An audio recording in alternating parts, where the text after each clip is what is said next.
चलिए प्यारे बच्चों नमस्कार। उम्मीद करता हूं कि आप सब लोग बहुत अच्छे होंगे, बहुत शानदार होंगे, फर्स्ट क्लास होंगे, जबरदस्त होंगे, जिंदाबाद होंगे। आप सभी लोगों का बहुत बहुत स्वागत है जी। ठीक है, आप सभी का स्वागत है बेटा। Very good afternoon all of you.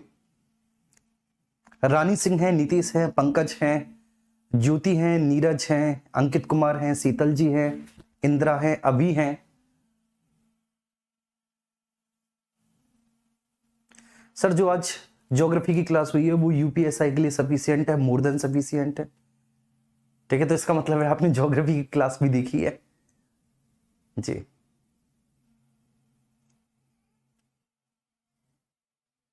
ठीक है, राधे राधे जी, नमस्कार। ठीक है, और आशा करता हूं कि जी सभी लोग बहुत अच्छे होंगे जी, बढ़िया होंगे। आरती भदौरिया हैं, संदीप हैं, और ठीक है ना, चिंटू बघेल हैं, शशांक पाल हैं। मस्त लगी सर क्लास ज्योग्राफी की, चलिए थैंक यू।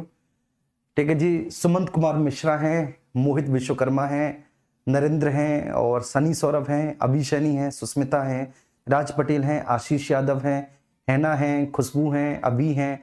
चलिए सभी का बहुत बहुत स्वागत है। ठीक है, तो सबसे पहले तो हम वो पंचायतों वाला जो बचा हुआ है ना उसको कंप्लीट कर लेते हैं।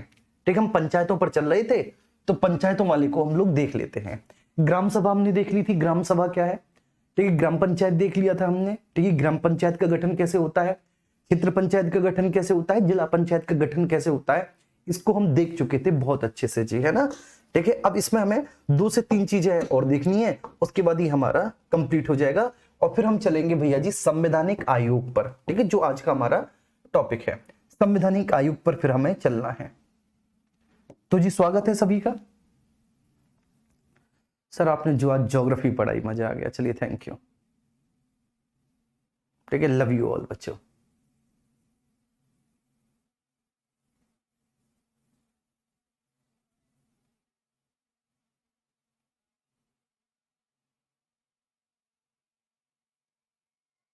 स्टार्ट करें।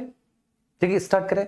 अब एक कमेंट आ रहा है सर, संवैधानिक जो विकास का इतिहास है, संवैधानिक विकास के इतिहास में 1773 का रेगुलेटिंग एक्ट देख चुके हैं, 1781 का संशोधनात्मक अधिनियम देख चुके हैं, और उसके अलावा 1793 का और 1813 का चार्टर एक्ट भी देख चुके हैं।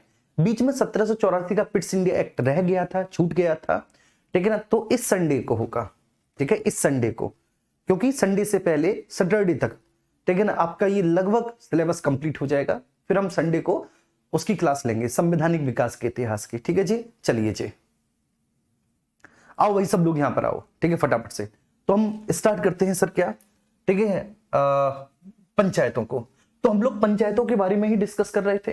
अब क्योंकि जब हम पंचायतों के बारे में डिस्कस कर रहे थे तो पंचायतों में हमने संरचना को देख लिया था। ठीक है, अब हम बात करेंगे पंचायतों में आरक्षण की व्यवस्था क्या है। तो आरक्षण के बारे में आर्टिकल 243 डी में दे रखा है, 243 डी में। ठीक है, जो भारतीय संविधान का आर्टिकल 243 डी है, 243 डी में पंचायतों के आरक्षण के बारे में चर्चा कर रखी है। पंचायतों का आरक्षण,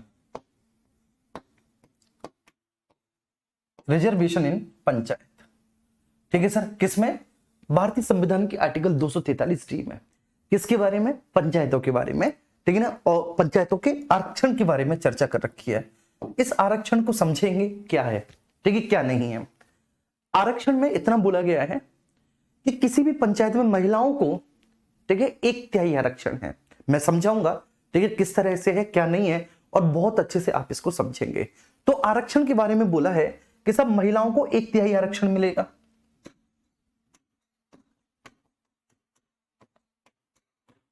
महिलाओं को 1/3 आरक्षण मिलेगा, 1/3 आरक्षण मिलेगा महिलाओं को। ठीक है जी, महिलाओं का 1/3 आरक्षण है। और जो एससी एवं एसटी हैं उन लोगों को उनकी जनसंख्या के अनुपात में आरक्षण मिलेगा। तो एससी और एसटी को उनकी जनसंख्या के अनुपात में आरक्षण मिलेगा। एससी और एसटी को भैया जी उनकी जनसंख्या के अनुपात में आरक्षण मिलेगा, जनसंख्या के अनुपात में आरक्षण मिलेगा। अनुपात में आरक्षण मिलेगा SC ST को, यह बात बोली गई है। ठीक है सब, तो महिलाओं को 1/3 आरक्षण होगा महिलाओं के लिए, SC और ST को उनकी जनसंख्या के अनुपात में आरक्षण मिलेगा। और जो SC और ST वर्ग की महिलाएं होंगी, जो इस वर्ग की महिलाएं होंगी, जो इस वर्ग की महिलाएं होंगी SC और ST वर्ग की, तो SC और ST वर्ग की महिलाओं को, ठीक है बच्चे, जो SC और ST को आरक्षण मिला है उसका 2/3 मिलेगा। ठीक है, तो जो SC और ST का आरक्षण मिला है उसका 1/3 मिलेगा। गलती से टंग स्लिप हो गया, 2/3। तो SC ST का आरक्षण का 1/3 मिलेगा, 1/3 आरक्षण मिलेगा, 1/3 आरक्षण मिलेगा। मतलब सर समझ में नहीं आई। ठीक है, पंचायतों के आरक्षण में सर ये बात हमारे समझ में नहीं आई। जैसे पंचायतों के आरक्षण में बोला है कि महिलाओं को 1/3 आरक्षण मिलेगा। ठीक है, SC ST को उनकी जनसंख्या के अनुपात में आरक्षण मिलेगा, और SC और ST वर्ग की महिलाओं को SC और ST के आरक्षण का 1/3 मिलेगा। तो ये बात हमारे समझ में नहीं आ रही। मैं बताता हूं भैया जी, ठीक है, कि आपको कैसे समझनी है। ठीक है, ये बात मैं आपको बताता हूं। तो इसमें क्या है कि भैया जी महिलाओं को, ठीक है, 1/3 आरक्षण किसका साथ, ठीक है, जनसंख्या का। क्लियर है, ध्यान रखना, जनसंख्या को आधार बनाते हुए जनसंख्या का 1/3 आरक्षण महिलाओं को मिलेगा, उनकी जनसंख्या का 1/3। SC और ST को उनकी जनसंख्या के अनुपात में आरक्षण मिलेगा, और महिलाओं को, ठीक है ना, जो SC ST वर्ग की महिला है उनको SC ST का 1/3 मिलेगा। अब यहां पर आपको समझना क्या है, समझना यह है कि जैसे बच्चे ग्राम पंचायत के चुनाव हुए, ठीक है, ग्राम पंचायत के चुनाव हुए, ठीक है। अब इस ग्राम पंचायत के चुनाव में अनरिजर्व्ड UR, जो अनरिजर्व्ड कैटेगरी है, जो अनरिजर्व्ड लोग हैं इस ग्राम पंचायत में, तो ग्राम पंचायत के चुनाव हुए, और इस ग्राम पंचायत में जो बच्चे जो अनरिजर्व्ड लोग हैं, मतलब जो जनरल से आते हैं, जो अनारक्षित श्रेणी से आते हैं, उनकी जो जनसंख्या है वो 1000 है। ठीक है, उनकी जनसंख्या 1000 है, अनरिजर्व्ड लोगों की 1000 है। इन 1000 में से भैया जी 700 जो हैं वह पुरुष है, मान के चलिए 1000 में से 700 पुरुष हैं, 300 महिलाएं हैं, 300 महिलाएं हैं, 700 पुरुष और 300 महिलाएं हैं, मान के चलिएगा 300 महिलाएं हैं। जो SC की जनसंख्या है, ठीक है, इस गांव में, इस ग्राम पंचायत में, ठीक है साहब, वो 500 है SC की जो जनसंख्या है, और जो ST की जनसंख्या है वह इस गांव में 100 है। ये बात आप मान के चलिए। ग्राम पंचायत के चुनाव होने हैं। ग्राम पंचायत के चुनाव से पहले, ठीक है, एक आपका मैं यहां पर नजर डालना चाहता हूं, एक दृष्टि आपको बेटा यहां पे इनपुट करवाना चाहता हूं कि अनरिजर्व के लिए जो अनरिजर्व की टोटल जनसंख्या है 1000 है, SC की जो जनसंख्या है 500 है, ST की जो जनसंख्या है 100। अनरिजर्व की जनसंख्या कितनी है भैया जी, अनरिजर्व की जनसंख्या 1000 है। अनरिजर्व की इस 1000 की जनसंख्या में, ठीक है, प्लीज बी फोकस्ड, अनरिजर्व की इस 1000 की जनसंख्या में 700 पुरुष 300 महिलाएं हैं। ठीक है जी, जो SC की जनसंख्या है वो 500 है, और जो ST की जनसंख्या है भैया जी वो 100 है। तो इसमें बोला गया है, क्या बोला गया है इसमें बोला गया है भैया, तो अगर हम देखें तो टोटल जनसंख्या कितनी हुई, तो टोटल जनसंख्या होगी भैया जी उसकी 1600, मान के चलिए 1600 जो है वह कुल जनसंख्या है। उस ग्राम पंचायत की कुल जनसंख्या कितनी है, उस ग्राम पंचायत के अंतर्गत कुल जनसंख्या 1600 है। 1000 और 500 1500 और एक 1600 है ना, 1600 जनसंख्या है। तो इसमें पता है क्या बोला है, इसमें ये बोला है कि जैसे मान के चलिए ग्राम पंचायत के चुनाव होते हैं, तो ग्राम पंचायत के चुनाव में अब आप ये देखिए भैया जी, जो सामान्य वर्ग है, ठीक है, सामान्य वर्ग की टोटल जनसंख्या कितनी है 1000, सामान्य वर्ग की टोटल जनसंख्या 1000 है, और महिलाओं की कितनी है 300। ठीक है जी, बात क्लियर है। अच्छा, अगर ग्राम पंचायत के चुनाव हो रहे हैं, और ग्राम पंचायत के चुनाव में, ठीक है, इस बार जो प्रधान की सीट है, इस बार जो ग्राम पंचायत के अध्यक्ष की सीट है, या क्षेत्र पंचायत के अध्यक्ष की सीट है, या जिला पंचायत के अध्यक्ष की सीट है, अगर इस बार जनरल में आई है, ठीक, किस में आई है बेटा, अगर वह इस बार सीट जनरल में आई है, अनरिजर्व में आई है, UR में आई है, ऐसे लिख लो। इस बार अगर सीट जनरल या अनरिजर्व में आई है, UR में आई है, इस बार प्रधान की सीट UR में आई है, ठीक है ना, अगली बार प्रधान की सीट UR में आई है, फिर से अगली बार प्रधान की सीट UR में आई है, बात समझ में आ रही है। तो जो अगली बार आएगी, ठीक है ना, वो अगली बार आएगी वो UR फीमेल में आएगी, UR फीमेल में आएगी, ठीक है, अनरिजर्व महिलाओं में आएगी। क्यों, क्योंकि भैया जी क्या बोला गया है, सीधी सी बात इसमें बोली गई है कि 1/3 आरक्षण महिलाओं को मिलेगा। तो अगर एक तिहाई आरक्षण मिलेगा तो बेटा 3 में से 1 सीट महिलाओं की होगी, सॉरी 3 में से 1 सीट महिलाओं की होगी। 3 में से 1 सीट महिलाओं का मतलब है कि अगर 2 बार अनरिजर्व आया तो तीसरी बार, ठीक है ना, अनरिजर्व महिला की सीट होगी, तीसरी बार अनरिजर्व महिला की सीट होगी, ये ध्यान रखना, तीसरी बार अनरिजर्व महिला की सीट होगी, ठीक है। चौथी बार फिर से अनरिजर्व सीट होगी। अब यहां पर एससी की जनसंख्या कितनी है? एससी की जनसंख्या है बच्चे 500। 500 का मतलब है उनको उनकी जनसंख्या के अनुपात में सीटें दी जाएंगी। अब जनसंख्या के अनुपात में दी जाएंगी तो आप देखेंगे 1600 का 500 कितना हुआ? 1600 का 500 कितने परसेंट बैठता है? ठीक है, अब मुझे बताओ, ठीक है, 1600 का कितना परसेंट 500 हुआ? 1600 का कितना परसेंट 500 हुआ? ठीक है ना, लगभग, ठीक है, 25% के आसपास होगा। ठीक है, तो 25%, तो 25% का मतलब है कि 1 2 3 4, ठीक है ना, 4 में से बेटा 1 सीट जो होगी वो किसके लिए होगी? एससी के लिए रिजर्व होगी। भाई अगर 25% हुआ तो हर एक 4 में से 1 सीट किसके लिए रिजर्व होगी? एससी के लिए रिजर्व होगी। तो ये वाली सीट बेटा एससी के लिए रिजर्व हो जाएगी, क्योंकि एससी की जनसंख्या कितनी है? 500 है। ठीक है, तो टोटल का कितना है? 500 है। 1600 का 500 है, तो ये कितना परसेंट बेटा? मोटा मोटा 25% बेटा बात समझ में आ रही है? 25% बेटा, ठीक है, मान के चलिए 25% बेटा। तो 25% का मतलब 25 का 100, मतलब कि भैया जी हर 4 में से 1 सीट एससी के लिए रिजर्व होगी, हर 4 में से 1 सीट एससी के लिए रिजर्व होगी। एसटी की जनसंख्या कितनी है? 100। तो भैया जी 1600 का 100 कितना परसेंट हुआ? तो 1600 का अगर हम 100 देखें बच्चे, तो 1600 का 100 जो है ये 8% के आसपास बैठता है। ठीक है, 7-8% के आसपास बैठता है, 7-8% के आसपास। क्लियर है? तो बस मेरा कहने का मतलब एक था कि अगर एक बार सीट अनरिजर्व के लिए आई, एक बार अनरिजर्व के लिए आई, तो तीसरी बार अनरिजर्व की महिला के लिए आएगी। ठीक है, उसके बाद फिर एससी के लिए आ गई, ठीक है, फिर अनरिजर्व के लिए सीट आई, फिर अनरिजर्व के लिए सीट आई, तो अगली बार सीट किसके लिए आएगी बेटा?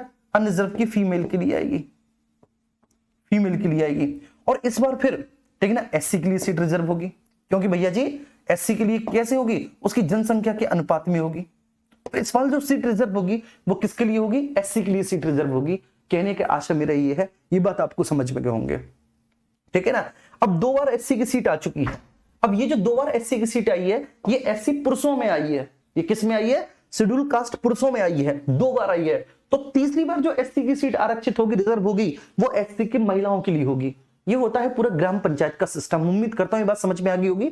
किसी भी ग्राम पंचायत के चुनाव हुए, अनरिजर्व के लिए 1000 जनसंख्या है, एससी की जनसंख्या 100 है, एसटी की जनसंख्या 100 है, ठीक है ना, और एससी की जनसंख्या 500 है। तो अनरिजर्व जो है, ठीक है, अनरिजर्व में से 1000 में से 700 पुरुष हैं, 300 महिलाएं हैं। सीधा सीधा कॉन्सेप्ट है भैया, आपको इसमें पता है कि जो अनरिजर्व की महिलाएं होंगी, महिलाओं को 1/3 आरक्षण होगा, महिलाओं को 1/3, और एससी और एसटी को उनकी जनसंख्या के अनुपात में आरक्षण दिया जाएगा। और एससी और एसटी की महिलाओं को, ठीक है, जो एससी और एसटी के लिए आरक्षण है उसका 1/3 मिलेगा। बस इतनी सी बात कही गई है। उम्मीद करता हूं ये बात आपको बहुत अच्छे से समझ में आ गई होगी। ठीक है ना, यहां पर मैंने ये बात आपको समझा दी। यहां पर मैंने बता दिया कि महिलाओं को 1/3 आरक्षण है, एससी एसटी को उनकी जनसंख्या के अनुपात में, इस वर्ग की महिलाओं को उनके आरक्षण का 1/3 मिलेगा। ठीक है, इसके बाद आर्टिकल 243 आई है। 243 आई में राज्य वित्त आयोग है बेटा, राज्य वित्त आयोग है। आर्टिकल 243 आई में क्या है भैया जी? आर्टिकल 243 आई में राज्य वित्त आयोग के बारे में बात की गई है। किसके बारे में? राज्य वित्त आयोग के बारे में बात की गई है आर्टिकल 243 आई में। इस राज्य वित्त आयोग के बारे में बोला गया है बेटा कि प्रत्येक 5 वर्ष के अंतराल पर इसका गठन होगा। राज्य वित्त आयोग का प्रत्येक 5 वर्ष बाद इसका गठन होगा, राज्य वित्त आयोग का। इसके बारे में भारतीय संविधान के आर्टिकल 243 आई में चर्चा की गई है। हर एक 5 वर्ष के अंतराल के बाद इसका गठन होता है। ठीक है, और इसका गठन कौन करता है राज्य वित्त आयोग का भैया जी? राज्यपाल करता है, राज्यपाल करता है। ठीक है ना, तो ठीक है, इसका काम क्या है राज्य वित्त आयोग का? तो राज्य वित्त आयोग का काम होता है मेरे प्यारे बच्चे, पंचायतों के लिए वित्त की व्यवस्था करना, और साथ ही साथ राज्य सरकारों को बेटा पंचायतों के वित्त के लिए सूचना देना कि पंचायतों को वित्तीय संसाधनों की आवश्यकता है। ये राज्य सरकार अब पंचायतों को, ठीक है, फंड उपलब्ध कराइए जिससे कि पंचायत विकास के कार्य कर सकें। ठीक है, आर्टिकल 243 आई। इसके बाद नेक्स्ट चलते हैं,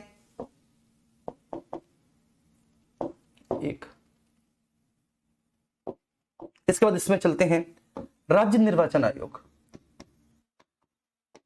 राज्य निर्वाचन आयोग,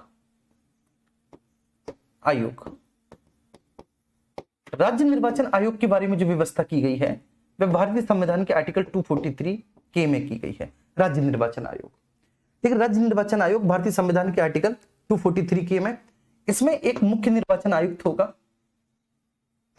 राज्य निर्वाचन आयोग में बेटा एक मुख्य निर्वाचन आयुक्त होगा, मुख्य निर्वाचन आयुक्त होगा। मुख्य निर्वाचन आयोग की जो नियुक्ति होगी, चीफ इलेक्शन कमिश्नर की जो नियुक्ति होगी वह राज्यपाल करेगा। चीफ इलेक्शन कमिश्नर की नियुक्ति बच्चे कौन करेगा? राज्यपाल करेगा। बात समझ में आ रही है? उसकी नियुक्ति राज्यपाल करेगा। मुख्य निर्वाचन आयुक्त, मैं फिर से बोल रहा हूं, मुख्य निर्वाचन आयुक्त साहब है, मुख्य निर्वाचन आयुक्त साहब की नियुक्ति बेटा कौन करेगा? राज्यपाल करेगा। जो मुख्य निर्वाचन आयुक्त होगा उनकी नियुक्ति राज्यपाल करेगा। राज्य निर्वाचन आयोग का काम होगा बेटा ग्राम पंचायत व नगर पंचायत से संबंधित चुनावों का संचालन एवं संपादन करना। तो इसका मुख्य कार्य क्या है? ग्राम पंचायत एवं नगर पंचायत से संबंधित, ग्राम पंचायत और नगर पंचायत से संबंधित चुनावों का संचालन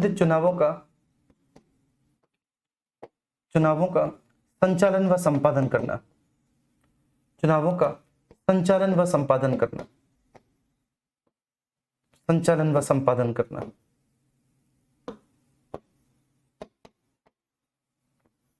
संपादन करना। ठीक है, तो ग्राम पंचायत व नगर पंचायत से संबंधित चुनावों का बेटा संचालन और संपादन करना, यह कार्य होगा किसका भैया? राज्य निर्वाचन आयोग का। तो ग्राम पंचायत नगर पंचायत से संबंधित चुनावों के बारे में बेटा हर एक काम जो करेगा वो आपका राज्य निर्वाचन आयोग करेगा। ठीक है, अब मुख्य निर्वाचन आयुक्त होंगे। मुख्य निर्वाचन आयुक्त की नियुक्ति राज्यपाल के द्वारा करी जाएगी। ठीक है बच्चे, लेकिन इनको इनके पद से अगर हटाना है, ठीक है, अगर इनको इनके पद से हटाना है बेटा, पद से अगर हटाना है तो इनको साबित कदाचार और असमर्थता के आधार पर ही हटाया जाएगा। तो इनको इनके पद से साबित कदाचार, प्रूव मिसबिहेवियर, साबित कदाचार एवं असमर्थता के आधार पर ही इनको इनके पद से हटाया जाएगा। असमर्थता के आधार पर ही, तो साबित कदाचार और असमर्थता के आधार पर इनको इनके पद से हटाया जाएगा। अच्छा, हटाना, ठीक है। और सबसे मोस्ट इंटरेस्टिंग बात क्या है भैया कि इसकी सूचना इनको 14 दिन पहले दी जाएगी। जब इनको इनके पद से हटाना है तो इसकी सूचना इनको भैया जी कितने दिन पहले? इसकी सूचना इनको सूचित करना होगा 14 दिन पहले कि साहब हम आपको आपके पद से हटा रहे हैं। तो 14 दिन पहले इनको सूचित करना होगा और इसको सेम वैसे हटाया जाएगा जैसे कि उच्च न्यायालय के न्यायाधीश को हटाया जाता है। और उच्च न्यायालय के न्यायाधीश को बिल्कुल वैसे हटाया जाता है जैसे कि सुप्रीम कोर्ट के न्यायाधीश को हटाया जाता है। ठीक है, तो उच्च न्यायालय के न्यायाधीश के जैसी प्रक्रिया के द्वारा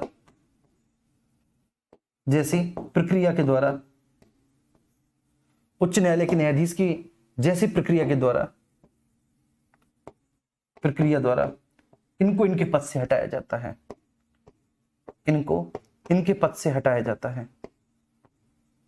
इनको इनके पद से हटाया जाता है।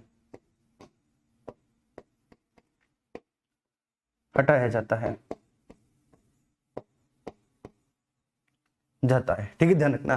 तो उच्च न्यायालय के, ठीक है, न्यायाधीश की जैसी प्रक्रिया के द्वारा इनको इनके पद से हटाया जाता है। सबसे पहले राज्य निर्वाचन आयोग के बारे में चर्चा करते हैं। राज्य निर्वाचन आयोग का जिक्र भारतीय संविधान के आर्टिकल 243 के में है। ठीक है जी, राज्य निर्वाचन आयोग, ठीक है, इसमें बेटा जो मुख्य निर्वाचन आयुक्त होता है, मुख्य निर्वाचन आयुक्त की नियुक्ति बेटा कौन करता है? मुख्य निर्वाचन आयुक्त की नियुक्ति राज्यपाल करता है। ठीक है, कौन करता है? राज्यपाल करता है। ग्राम पंचायत और नगर पंचायत से संबंधित बेटा चुनावों से संबंधित सभी कार्यों का संचालन संपादन ग्राम पंचायत और नगर पंचायत की कौन करेगा? राज्य निर्वाचन आयोग। जैसे बच्चे क्या क्या है? मतदाता सूची तैयार करना, सबसे प्रमुख कार्य तो पहला यही है कि भैया जी वोटिंग लिस्ट, मतदाता सूची तैयार करना है ना, नंबर फर्स्ट मतदाता सूची तैयार करना, वोटिंग लिस्ट को तैयार करना, वोटिंग लिस्ट को प्रिपेयर करना। ठीक है, इसके बाद चुनाव चिन्हों का निर्धारण करना,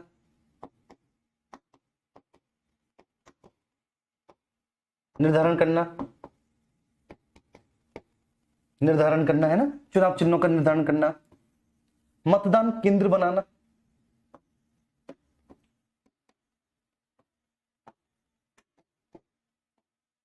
मतदान केंद्र बनाना। ठीक है सर, क्या बनाना? मतदान केंद्रों को बनाना। तो मतदाता सूची को तैयार करना, चुनाव चिन्हों का निर्धारण करना, मतदान केंद्रों को बनाना। ठीक है, इसके अलावा मतदान केंद्रों को बनाना, ठीक है, आचार संहिता का निर्माण करना, कंडक्ट ऑफ, ठीक है, आचार संहिता का निर्माण करना बच्चे, आचार संहिता। तो मतदान केंद्रों का निर्धारण हो, आचार संहिता का निर्धारण हो, चुनाव चिन्हों का निर्धारण हो, मतदाता सूची तैयार करना हो, ठीक है, सभी कार्य राज्य निर्वाचन आयोग करता है जो पंचायतों से संबंधित होते हैं, वो सारे के सारे कार्य। उम्मीद करता हूं ये बात आपको समझ में आ गई होगी। और कुछ नहीं है पंचायतों में, बस इतना है पंचायतों में। अब नगर पंचायत पे आएंगे। नगर पंचायत, ठीक है, देखो नगर पंचायत जो है बच्चे, नगर पंचायतों को हमने जनसंख्या के आधार पर, ठीक है, 3 पार्ट्स में डिवाइड किया है। तो जो नगर पंचायत है, ठीक है, ये तो आपको पता है कि नगर पंचायत भारतीय संविधान के भाग 9 का में है, आर्टिकल 243, ठीक है, पी से जेड जी तक है। कहां तक है? ठीक, भारतीय संविधान के भाग 9 का में है, आर्टिकल 243 पी से लेके जेड जी तक में है। और सबसे इंटरेस्टिंग बात क्या है सर, कि ये जो नगर पंचायत होती है ना भैया जी, नगर पंचायतों को 3 भागों में बांटा गया है ऑन द बेसिस ऑफ जनसंख्या। तो जनसंख्या के आधार पर इनका निर्धारण किया गया है, जनसंख्या के आधार पर इनका निर्धारण किया गया है, आधार पर इनका निर्धारण किया गया है, इनका निर्धारण किया गया है। किसका सर? नगर पंचायतों का। किसके आधार पर किया गया है भैया जी नगर पंचायतों का निर्धारण? On the basis of the population, जनसंख्या के आधार पर इनका निर्धारण किया है। मैं फिर से बोल रहा हूं सर, जनसंख्या के आधार पर इनका निर्धारण किया है। किसका? नगर पंचायतों का। भारतीय संविधान के भाग 9 का में आर्टिकल 245, आर्टिकल 243 पी से जेड जी तक में इनके बारे में उल्लेख किया गया है। ठीक है, अब नगर पंचायत जो होंगी, ठीक है, वो बच्चे इनमें से किसी एक प्रकार की होंगी, किसी भी नगर में, तो किसी भी सिटी में, किसी भी नगर में इन 3 में से कोई एक प्रकार की होंगी। वो निर्भर कर देंगी कि भैया जी उस सिटी की संरचना कैसी है, उसकी जनसंख्या का आकार कितना बड़ा है ना जी। तो सबसे पहली जो होती है उनको हम लोग बोलते हैं नगर पंचायत परिषद, नगर पंचायत परिषद। दूसरी जो होती है वो नगर पालिका परिषद बोली जाती है, नगर पालिका परिषद बोली जाती है दूसरी वाली नगर पालिका परिषद। और जो तीसरी वाली होती है वह नगर निगम परिषद बोली जाती है। परिषद आप सबके पीछे लगाएंगे क्योंकि इनमें काउंसिल होती है, एक परिषद होती है। ठीक है, तो हम इस तरह से बोलेंगे नगर पंचायत परिषद, नगर पालिका परिषद, नगर निगम परिषद। मेरी बात समझ में आ रही है? मैंने क्या बोला? मैंने इतनी सी बात बोली, ठीक है, मेरी बातों पर आप आएंगे। मैंने इतनी सी बात बोली, एक छोटी सी बात मैंने आपको समझाई कि सर ये जो नगर पंचायत है ना जी, ये जो नगर पंचायत है, नगर पंचायतों के बारे में भारतीय संविधान के भाग 9 का में, किसमें? 9 का में, नगर पंचायतों के बारे में भारतीय संविधान के भाग 9 का में आर्टिकल 243 बी से जेड जी तक के उल्लेख किया गया है। ठीक है, जनसंख्या के आधार पर हम नगर पंचायतों को 3 भागों में वर्गीकृत करते हैं। जनसंख्या के आधार पर नगर पंचायतों को 3 भागों में वर्गीकृत किया जाता है, ठीक है ना। या जनसंख्या के आधार पर इनका निर्धारण हम 3 भागों में करते हैं, नगर पंचायत परिषद, नगर पालिका परिषद, नगर निगम परिषद। नगर पंचायत परिषद बेटा ऐसे नगरों में एस्टेब्लिश होती है, या नगर पंचायत परिषद ऐसे नगरों में बनेंगे, ठीक है, जो, ठीक है, पहले गांव थे, अब गांव से बेसिकली वो नगरों के रूप में रूपांतरित हुए हैं, वो छोटे कस्बे हैं। ठीक है, पहले कभी गांव हुआ करते थे, लेकिन जो छोटे कस्बे होते हैं, छोटे कस्बे, ठीक है, जो अभी नए नए नगरों के रूप में स्थापित हुए हैं, या तो नए नए नगरों में स्थापित हुए हैं, अभी अभी नए नए नगरों के रूप में स्थापित हुए हैं। आपने भी अपने आसपास ऐसे बहुत सारे गांव देखे होंगे, ठीक है, जो पहले गांव थे लेकिन अब सिटी बन चुके हैं, या फिर बेटा, या फिर उनकी जनसंख्या का आकार बहुत कम है, उनकी जनसंख्या का आकार कम है, उनकी जनसंख्या का आकार कैसा है? कम है, उनकी जनसंख्या बहुत कम है। वहां पर नगर पंचायत परिषद होगी, वहां पर क्या होगी? नगर पंचायत परिषद होगी। नगर पालिका परिषद, नगर पालिका परिषद कैसी होगी बेटा? जो मध्यम जनसंख्या वाली नगर है, मध्यम जनसंख्या वाले नगर जो हैं, मतलब ना तो उनकी जनसंख्या बहुत कम है ना बहुत अधिक है, ना तो बहुत कम है ना बहुत अधिक जनसंख्या है, तो वहां पर नगर पालिका परिषद होगी। मध्यम जनसंख्या वाले नगर जो नगरों के रूप में बहुत पहले ही स्थापित हो चुके हैं बेटा, जो नगरों के रूप में बहुत पहले ही स्थापित हो चुके हैं, बहुत पहले ही स्थापित हो चुके हैं, बहुत पहले ही स्थापित हो चुके हैं, हो चुके हैं। ठीक है ना, सब ध्यान रखना। तो मध्यम जनसंख्या वाले नगर जो नगरों के रूप में बहुत पहले ही स्थापित हो चुके हैं, वहां पर नगर पालिका परिषद होगी। वहां पर क्या होगी बेटा? नगर पालिका परिषद होगी। और तीसरा होगा नगर निगम परिषद। अब ये जो नगर निगम परिषद होगी, ये ऐसे नगरों में होगी, ठीक है, जिन नगरों में बहुत अधिक जनसंख्या होती है। ठीक है, तो बृहद जनसंख्या वाले नगर, बृहद जनसंख्या वाले नगर, वाले नगर, वाले नगर, आमतौर पर ऐसे नगर जिनकी जनसंख्या 10 लाख से अधिक होती है, ऐसे नगर जिनकी जनसंख्या 10 लाख से अधिक होती है, जिनकी जनसंख्या 10 लाख से अधिक होती है, वहां पर नगर निगम होते हैं, वहां पर नगर निगम स्टेब्लिश होते हैं। ठीक है, चलिए अब मैं आपको एक बात बता देता हूं, चाहे नगर पंचायत परिषद हो, नगर पालिका परिषद हो या नगर निगम हो, ठीक है, इन सभी में बच्चे क्या होगा, जैसे मान के चलिए ये आप देखिए, ये एक नगर पंचायत है, ये एक नगर पालिका है, ये एक नगर पालिका है, और ये है एक नगर निगम, मान के चलिए बेटा। ठीक है, तो मैंने आपको बताया ये क्या है सर, एक नगर पंचायत परिषद है, ये एक नगर पंचायत हुआ, एक नगर पंचायत है, ये एक नगर पालिका है, नगर पालिका है, और ये एक नगर निगम है, नगर निगम है। ठीक है, इस तरह से मैंने इनको दर्शाया है। तो यहां पर ठीक है, इन सभी में बच्चे हम जनसंख्या के आधार पर ठीक है वार्ड्स का निर्धारण करते हैं, चाहे नगर पंचायत हो, नगर पालिका हो या नगर निगम हो। हम क्या करते हैं, हम जनसंख्या के आधार पर ठीक है वार्ड का निर्धारण करते हैं। इन तीनों में ही जनसंख्या के आधार पर वार्ड्स का निर्धारण करते हैं, जनसंख्या के आधार पर वार्ड का निर्धारण करते हैं, वार्ड का निर्धारण करते हैं on the basis of the population, ward का निर्धारण करते हैं जनसंख्या के आधार पर। ठीक है, तो यहां नगर पंचायत है, नगर पंचायत में मान के चलिए ये जो नगर पंचायत है इसमें 3 वार्ड हैं, ए बी सी, 3 वार्ड है नगर पंचायत में, ए बी सी, ये 3 वार्ड हैं।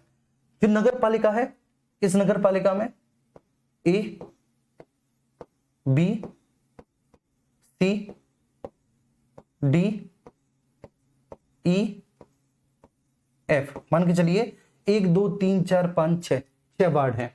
नगर निगम में बच्चे मान के चलिए 1 2 3 4 5 6 7 8 9 ठीक है, ये मान के चलिए नगर निगम में 9 वार्ड हैं, 9 वार्ड हैं। तो देखो प्रत्येक वार्ड से बहुत सारे उम्मीदवार खड़े हो सकते हैं। एक वार्ड से हो सकता है 1 से 2 उम्मीदवार खड़े हों, ठीक है, हो सकता है कि एक से किसी भी वार्ड से 1 से अधिक, 1 से 2, 2 से 3 भी उम्मीदवार खड़े हो सकते हैं। तो यहां पर ये जो वार्ड होंगे ना बेटा, ठीक है ना, वार्ड में जो उम्मीदवार खड़ा होगा उसको हम लोग सभासद कहेंगे या पार्षद कहेंगे, आप कुछ भी बोल लीजिए। तो बेटा यहां पर ये होंगे पार्षद, इनको कहेंगे पार्षद। और ये कौन होगा, ये होगा नगर पंचायत का बेटा अध्यक्ष, ठीक है, नगर पंचायत का अध्यक्ष।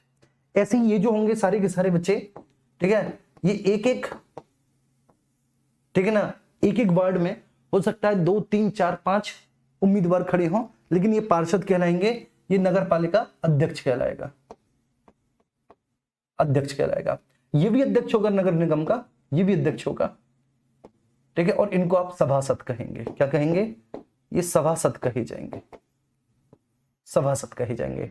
तो ये नगर निगम का देखो ध्यान रखना है, ठीक है, चाहे नगर पंचायत हो, नगर पालिका हो या नगर निगम हो, चाहे मैंने क्या बोला, नगर पंचायत हो, नगर पालिका हो, नगर निगम हो, कुछ भी हो, चाहे आपका नगर पंचायत, नगर पालिका या नगर निगम, ठीक है, इनमें, ठीक है, एक अध्यक्ष होता है, ठीक है ना, बाकी के जितने भी वार्ड होते हैं प्रत्येक वार्ड से एक एक पार्षद चुना जाता है। एक अध्यक्ष होता है और प्रत्येक वार्ड से एक एक पार्षद चुना जाता है। एक अध्यक्ष होता है, प्रत्येक वार्ड से एक एक पार्षद चुना जाता है। अब इनके अध्यक्षों के नाम है, जैसे नगर निगम का जो अध्यक्ष है वो महापौर कहलाता है, महापौर कहलाता है, महापौर, या फिर उसको मेयर भी कह देते हैं, हिंदी में मेयर या महापौर कहते हैं, मेयर या महापौर कहते हैं, ठीक है। जो नगर पालिका का अध्यक्ष होता है, ठीक है, नगर पालिका के अध्यक्ष को क्या कहते हैं, जरा एक बार मुझे बताइए, नगर पालिका के अध्यक्ष को हम क्या कहेंगे? नगर निगम के अध्यक्ष को तो हम मेयर या महापौर कहेंगे। नगर निगम हम जनसंख्या के आधार पर एक नगर निगम को कई सारे वार्ड्स में बांट देंगे, तो जनसंख्या के आधार पर वार्ड्स का निर्धारण किया जाता है, ठीक है। प्रत्येक वार्ड से, ठीक है, एक सदस्य चुना जाता है, ठीक है। खड़े कितने भी सारे हो सकते हैं, ठीक है, खड़े बेटा बहुत सारे हो सकते हैं, लेकिन प्रत्येक वार्ड से एक सदस्य का चुनाव किया जाता है, प्रत्येक वार्ड से एक सदस्य का चुनाव किया जाता है।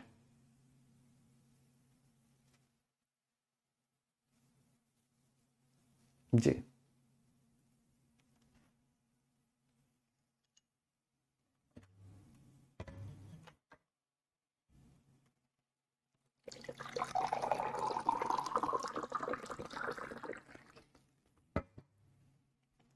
बताओ बेटा, नगर पालिका के अध्यक्ष को क्या कहते हैं?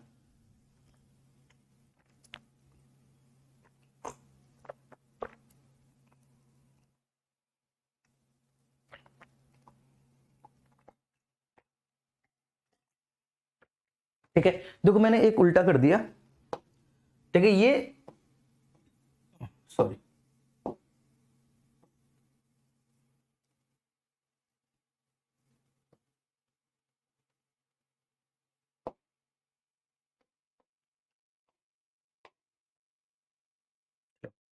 ठीक है, मैं आपको एक बात बता देता हूं,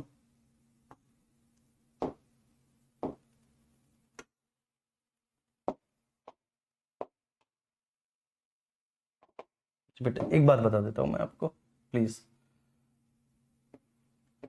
ये बी है ना, ये बी है, ये सी है, हाँ, तो जो मैं आपको बताना चाह रहा था सर, ठीक है, ये पार्षद कहे जाएंगे, ये पार्षद कहे जाएंगे बेटा, जो नगर निगम के, ठीक है, वार्ड के सदस्य होंगे पार्षद कहे जाएंगे।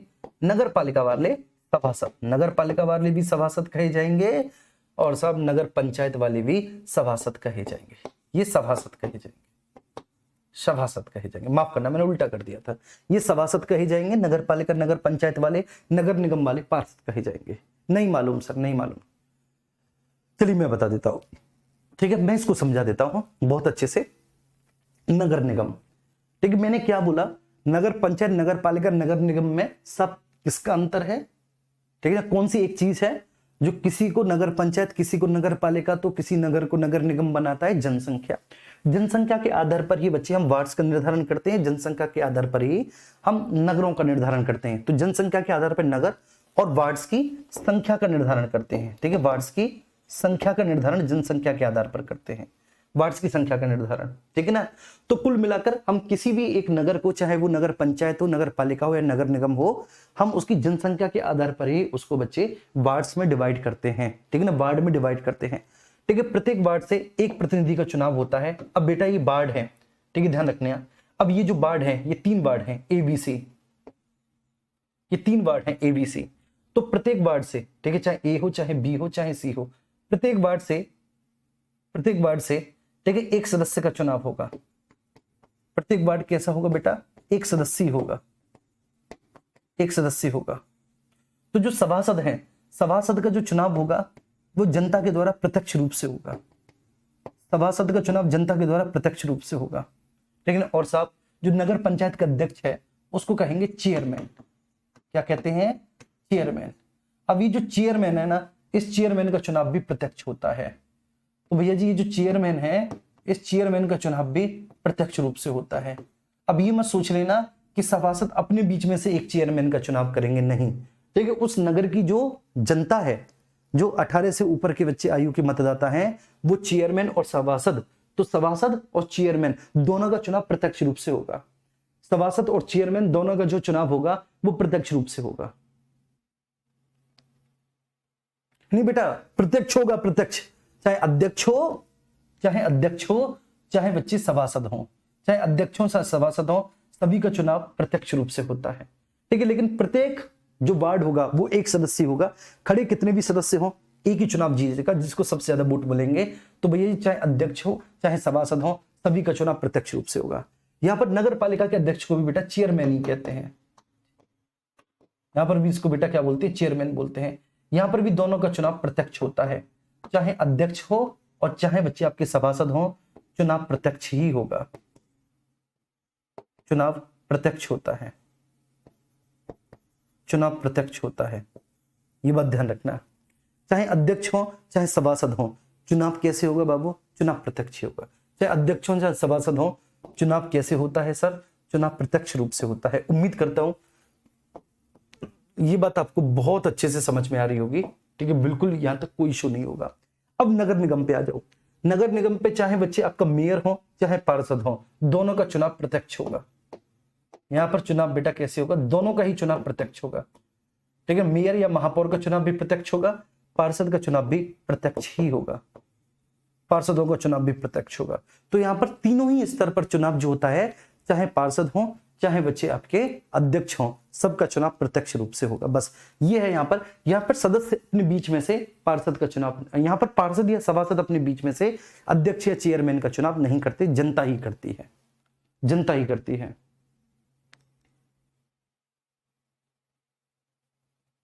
ठीक है ना, जनता ही करती है। वर्तमान में नगर निगम उत्तर प्रदेश में 17 हैं। तो उत्तर प्रदेश में जितने भी नगर निगम है 17वां नगर निगम शाहजहांपुर है। तो आमतौर पर ये 10 लाख से ज्यादा की जनसंख्या वाले नगर हैं। बाकी के जो नगर हैं वो नगर पालिका हैं, जो नगर पंचायत परिषद नहीं है। तो जो नगर पंचायत परिषद नहीं है और नगर निगम परिषद वाले 17 नगरों को छोड़ दें तो बाकी के नगर पालिका है। नगर पालिका का मतलब है मध्यम जनसंख्या वाले नगर, जो नगरों के रूप में बहुत पहले स्थापित हो चुके हैं। जैसे कि मैं बात करूं, ठीक है, आपका इटावा, ठीक है, जैसे कि मैं बात करूं आपका जालौन, जैसे कि मैं आपका बात करूं भदोही, ठीक है, जैसे कि मैं आपका बात करूं बच्चे ठीक है, और मैं किसके बारे में बात कर सकता हूं, ठीक है, और भी बहुत छोटे छोटे नगर हो गए। तो वो नगर पालिका परिषद है, वो क्या है, नगर पालिका है। नगर पंचायतों के बारे में, जो पहले तक ग्राम पंचायत थे अब नगर पंचायत बन गए हैं। ठीक, जैसे कि हमारे यहाँ पे एक चंडौस पड़ता है, वो अभी ठीक ग्राम पंचायत था, थोड़े बहुत दिनों तक ग्राम पंचायत था पिछली बार, इस बार वो नगर पंचायत बन गया है। तो ग्राम पंचायत था मतलब नए नए नगरों के रूप में स्थापित हुए हैं, वो छोटे कस्बे हैं। ठीक है, और उनका जनसंख्या का आकार जो है वो इन शेष दो की तुलना में बहुत कम है। ये बहुत अधिक जनसंख्या वाले नगर हैं जो नगर निगम है, लगभग 10 लाख से अधिक जनसंख्या वाले नगर। हाँ देखो, आशीष गुप्ता लिख भी रहे हैं, सर अभी हमारा गांव बना है नगर पंचायत। बिल्कुल बेटा, नगर पंचायत बना होगा, है ना। तो जी ये है और कुछ नहीं है, बस मैंने यही आपको समझाया। कुल मिलाकर आर्टिकल 243D में पंचायतों का आरक्षण है, महिलाओं को 1/3 आरक्षण है। ठीक है ना, SC और ST को उनकी जनसंख्या के अनुपात में आरक्षण है, और SC और ST वर्ग की महिलाओं को, जो SC ST को आरक्षण मिला है उसका 1/3 है। आर्टिकल 243I में राज्य वित्त आयोग के बारे में बात की गई है। प्रत्येक 5 वर्ष के बाद इसका गठन किया जाता है राज्यपाल के द्वारा। ठीक है, राज्यपाल के द्वारा। ये बच्चे राज्य वित्त आयोग जो है बहुत महत्व की संस्था है, ये पंचायतों के लिए वित्त की व्यवस्था करता है। ठीक है ना, राज्य सरकार और पंचायतों के मध्य में बेटा अगर किसी भी तरह का कोई वित्तीय विवाद है उसका निपटारा करता है, पंचायतों के लिए वित्त से संबंधित योजना एवं कार्यक्रम बनाता है। कुल मिलाकर ठीक है, वित्त की निगरानी नियंत्रण करता है। राज्य निर्वाचन आयोग, ठीक है, इसमें एक मुख्य निर्वाचन आयुक्त होगा जिसकी नियुक्ति राज्यपाल करेंगे। वो ग्राम पंचायत नगर पंचायत से संबंधित चुनावों के संचालन संपादन की समस्त जिम्मेदारी इसी के ऊपर है। संचालन संपादन की समस्त जिम्मेदारी इसी के पास है, समस्त जिम्मेदारी इसी के पास है। ठीक है ना, अगर इसको इसके पद से हटाया जाएगा तो साबित कदाचार असमर्थता के आधार पर सूचना 14 दिन पहले देनी होगी। जैसे कि हम उच्च न्यायालय के जज को, ठीक है, जिस प्रकार की प्रक्रिया से हम एक उच्च न्यायालय के जज को उसके पद से हटाते हैं, ठीक वैसे ही हम राज्य निर्वाचन आयोग के आयुक्त को उसके पद से हटाएंगे। ठीक है, इसका बहुत सारे काम है, कुछ काम मैंने बता दिए। आचार संहिता का निर्माण करना, मतदान केंद्रों का निर्धारण करना, चुनाव चिन्हों का निर्धारण करना। ठीक है ना सर, मतदाता सूची, अगर राज्य निर्वाचन आयोग के द्वारा कोई भी चुनाव चिन्ह दिया जाता है, जैसे गदा दे दी गई, तो अब ये मत सोचना ये हिंदू धर्म का प्रतीक है। तो अगर राज्य निर्वाचन आयोग के द्वारा कोई भी चुनाव चिन्ह दिया जाता है तो उसे किसी भी हम धर्म या संप्रदाय के प्रतीक चिन्ह से जोड़कर नहीं देख सकते। ठीक है, ये बाकायदा लिखा हुआ है।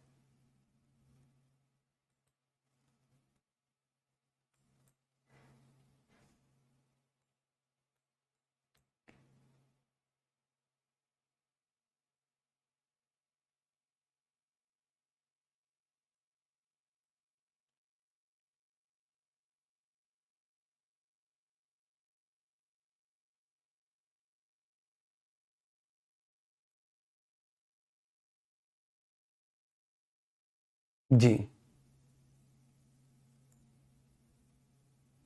जी जी जी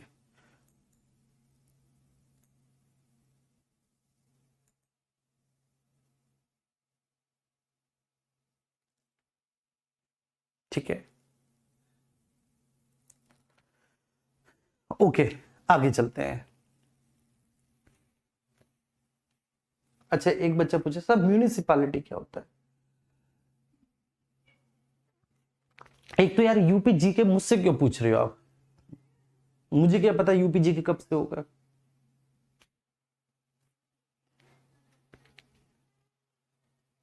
ठीक है बेटा, आप ऐसी बातें करते हो यूपी जी के। हाँ, मैं पूछ के बता दूंगा। ठीक है, मैं मैनेजमेंट से पूछ के बता दूंगा। ठीक है कि भाई कैसा है। संदीप चौहान सर 40 के लाइव पढ़ाते हुए आपको कैसा लगता है? जैसा नॉर्मली लगता है ऐसा ही लगता है, चाहे 40 पढ़े चाहे 40 के पढ़े, कोई खास असर नहीं पड़ता। ठीक है, क्योंकि हम उतनी मेहनत 40 में करते हैं उतनी ही 40 के में करेंगे। ठीक है, ऑब्वियस सी बात है, उतनी ही 4 के में उतनी ही 40 के में। ठीक है सर, क्लियर हो गया। आओ नेक्स्ट आगे चलते हैं और अब हम बात करते हैं अपने टॉपिक की तरफ। संवैधानिक आयोग, कॉन्स्टिट्यूशनल कमीशन, संवैधानिक आयोग, आयोग कॉन्स्टिट्यूशनल कमीशन। आपको पता है हम संवैधानिक आयोग किसको कहेंगे? ठीक है, आप जानते हैं कि सर हम संवैधानिक आयोग किसको कहेंगे? तो भैया जी जिसके संविधान मतलब जिसके बारे में संविधान में उल्लेख किया हुआ है, जिसके बारे में संविधान में चर्चा की हुई है, उसको संवैधानिक आयोग कहते हैं। ठीक है, ये बात ध्यान रखना है। संवैधानिक आयोग क्या है मैं फिर से बताता हूं। संवैधानिक आयोग का मतलब होता है, मैं फिर से बोल रहा हूं, संवैधानिक आयोग का मतलब होता है सर जिसके बारे में हमारे संविधान में, ठीक है, बाकायदा प्रोविजन किया हुआ है, जिसके बारे में हमारे संविधान में उल्लेख किया हुआ है, जिसके बारे में हमारे संविधान में उपबंध किया गया है, वो संवैधानिक आयोग है। और जिनके बारे में हमारे संविधान में कोई उल्लेख या कोई उपबंध नहीं किया गया वो गैर संवैधानिक आयोग है। ठीक है साहब, तो जिनके बारे में कोई उल्लेख या कोई उपबंध नहीं है वो गैर संवैधानिक है। मैं फिर से बोल रहा हूं, जिनके बारे में कोई उल्लेख या कोई उपबंध नहीं है वो गैर संवैधानिक है, और जिनके बारे में हमारे संविधान में उल्लेख या उपबंध किया गया है वो संवैधानिक आयोग कहलाते हैं। ठीक है जी, ये बात समझ में आई, यहां तक कोई इश्यू तो नहीं। अब संवैधानिक आयोग के अंतर्गत सबसे पहले हम लोग चलते हैं निर्वाचन आयोग की तरफ।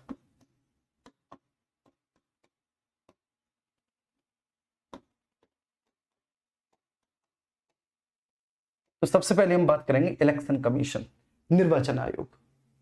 अब ये जो निर्वाचन आयोग है, ये निर्वाचन आयोग भारतीय संविधान के भाग 15 में है। किसमें है सर? भाग 15 में। आर्टिकल 324 से 329 तक में इसके बारे में उल्लेख किया गया है। 324 से 329, इनफैक्ट 329 ए तक में इसके बारे में उल्लेख किया गया है। बस समझ में आ रही है? तो ये कैसा आयोग हुआ? संवैधानिक आयोग हुआ। क्यों हुआ सर संवैधानिक आयोग?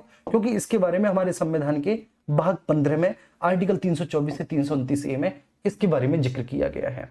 तो भाग 15 में आर्टिकल 324 से 329 ए में इसके बारे में जिक्र किया गया है, तो इसलिए यह एक कैसा आयोग हुआ? संवैधानिक आयोग हुआ।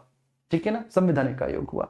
अच्छा, हमारे जो भारत का निर्वाचन आयोग है, भारत के निर्वाचन आयोग का गठन 25 जनवरी 1950 को किया गया था। भारत निर्वाचन आयोग, इलेक्शन कमीशन ऑफ इंडिया का गठन 25 जनवरी 1950 को किया गया था। इसलिए हमको एक ध्यान रखना है एक बात कि 25 जनवरी को हम प्रत्येक वर्ष राष्ट्रीय मतदाता दिवस मनाते हैं।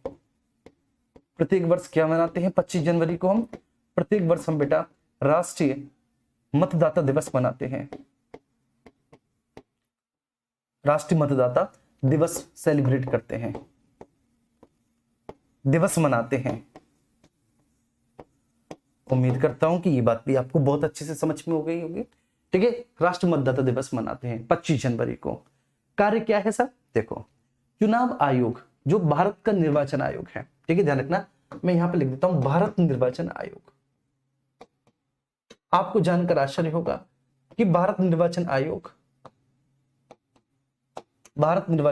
केवल 4 चुनाव करवाता है। इलेक्शन कमीशन ऑफ इंडिया केवल 4 चुनाव करवाता है। आप कहेंगे अच्छा सर केवल 4 चुनाव? जी हाँ, ठीक है जी। कौन कौन से 4 चुनाव करवाता है हमारा इलेक्शन कमीशन ऑफ इंडिया? तो इलेक्शन कमीशन ऑफ इंडिया जो सबसे पहला चुनाव करवाता है भैया जी, वह है हमारा संसद का चुनाव। संसद का चुनाव इलेक्शन कमीशन ऑफ इंडिया करवाता है, ठीक है, उनका संचालन संपादन। दूसरा, राज्य विधानमंडल का चुनाव इलेक्शन कमीशन ऑफ इंडिया करवाता है। राज्य विधानमंडल का चुनाव इलेक्शन कमीशन ऑफ इंडिया करवाता है। राज्य विधानमंडल का चुनाव, तो संसद और राज्य विधानमंडल, उम्मीद करता हूं क्लियर हुआ बेटा। संसद का चुनाव और राज्य विधानमंडल का चुनाव कौन? ये करवाते हैं। तीसरा जो हमारा हुआ राज्य विधानमंडल, ठीक है, जो तीसरा हमारा हुआ वो हुआ सर राष्ट्रपति। राष्ट्रपति का चुनाव भी राज्य निर्वाचन आयोग करवाता, राष्ट्रपति का चुनाव भी भारत निर्वाचन आयोग करवाता है। राष्ट्रपति और उपराष्ट्रपति, ये 4 चुनाव करवाते हैं बस केवल, ठीक है। तो ये जो 4 चुनाव है, इन चारों चुनावों का संचालन, संपादन, नियंत्रण, ये सब भारत निर्वाचन आयोग है। इन चारों चुनावों का लिख लेना, संचालन, संपादन, एग्जीक्यूशन, ऑपरेशन एंड कंट्रोलेशन, नियंत्रण, ठीक है ना। तो ये सब सर कौन करता है? भारत निर्वाचन आयोग। अच्छा, अब यहां पर एक ट्विस्ट है कि सब संसद का चुनाव इलेक्शन कमीशन ऑफ इंडिया करवाता है। तो संसद में संसद के दोनों सदनों का चुनाव, संसद का चुनाव का मतलब है कि संसद के दोनों सदनों का चुनाव। दोनों सदन का मतलब कौन सा है सर? एक निम्न सदन लोकसभा, जिसका चुनाव बहुत चैलेंजिंग होता है। दूसरा उच्च सदन राज्यसभा। राज्यसभा, राज्य विधानमंडल, तो सर जहां पर 2 सदन है, दोनों सदनों का चुनाव। एक निम्न सदन विधानसभा, अधिकतर राज्यों में विधानसभा ही है, केवल 6 राज्य हैं जहां पर विधान परिषद है। तो दूसरा विधान परिषद, दूसरा विधान परिषद, ठीक है। तीसरा राष्ट्रपति और चौथा उपराष्ट्रपति। तीसरा राष्ट्रपति, चौथा उपराष्ट्रपति, ये चुनाव कौन करवाते हैं? भारत निर्वाचन आयोग इनके चुनाव करवाते हैं। प्लीज एक बार थम्स अप कर दो, समझ में आ गया हो तो।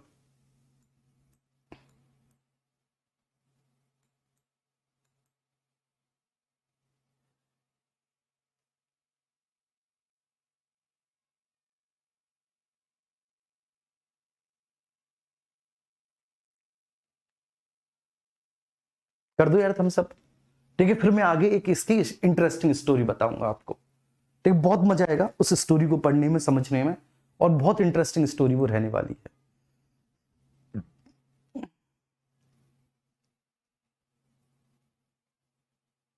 अभी थम्स अप।